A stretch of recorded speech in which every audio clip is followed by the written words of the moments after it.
vim aqui hoje trazer algumas informações sobre pensamentos. Eu trouxe esse tema hoje porque o pensamento faz parte da terapia cognitiva comportamental. Geralmente, quando acontece alguma situação, a gente tem um pensamento e depois uma reação. Essa reação ela pode ser um humor, pode ser uma questão fisiológica, pode ser um comportamento. Então, assim, os pensamentos que desencadeiam essa consequência, certo? Por isso que eu quero falar um pouquinho mais sobre eles. Os nossos pensamentos, eles podem ser verdadeiros ou não, reais ou não. Muitas vezes, se você tem, por exemplo, uma crença central, que você é uma pessoa que não vale nada, com autoestima baixa, você vai ter um pensamento de acordo com essa sua crença, o que faz só afirmar a sua crença central, certo? Mas ele pode não ser verdadeiro, né? Às vezes acontece alguma situação que você pensa, eu não sou uma pessoa útil. Mas será? Será mesmo que você não é uma pessoa útil? Então a gente sempre tem que estar verificando a evidência do pensamento, né? Olhar todo o contexto e verificar se isso é verdadeiro ou não. Geralmente a gente tem uma reação que se chama emocionalização. Quando o sentimento ele é tão forte que ele modifica o pensamento. Então, assim, você tem lá vamos supor que eu briguei com alguém que eu gosto. E eu fiquei com tanta raiva que essa minha raiva vai influenciar no meu pensamento. E isso se chama emocionalização, tá?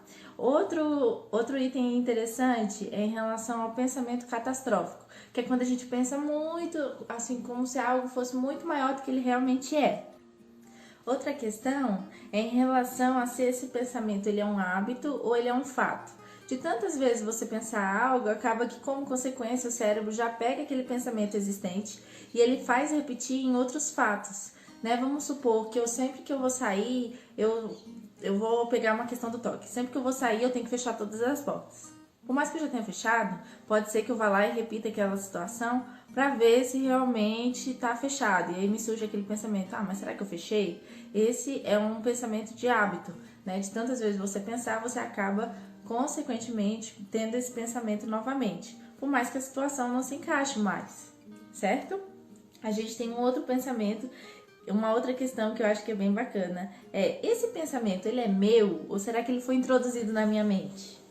Né? Será que quando eu converso com alguém, esse alguém acaba me passando o pensamento dele e eu acredito, né? Pego um pensamento de outra pessoa que não é verídico, que não é meu, certo? Então a gente sempre tem que pensar nisso. E uma outra situação é, poxa, o meu pensamento aqui, a situação tá acontecendo. Se fulano, que é uma pessoa que eu admiro, tivesse nessa situação, ele estaria pensando da mesma forma que eu estou pensando agora? Sabe? A gente sempre deve, numa situação assim que você percebe que o pensamento é catastrófico, você deve estar colocando outra pessoa no seu lugar para ver se ela realmente pensaria igual a você, tá? Então, existem vários tipos de pensamento e a gente tem que estar avaliando isso no nosso dia a dia, né? Aconteceu alguma situação, eu sempre digo para os meus pacientes, anota o pensamento que você teve naquele momento para a gente verificar se ele é um pensamento real ou não. E isso, com a terapia, ele vai modificando. O próprio paciente vai percebendo, será que aquilo ali é verdadeiro? Será que não? E aí, como é que estão os pensamentos de vocês? Vocês têm feito essa análise?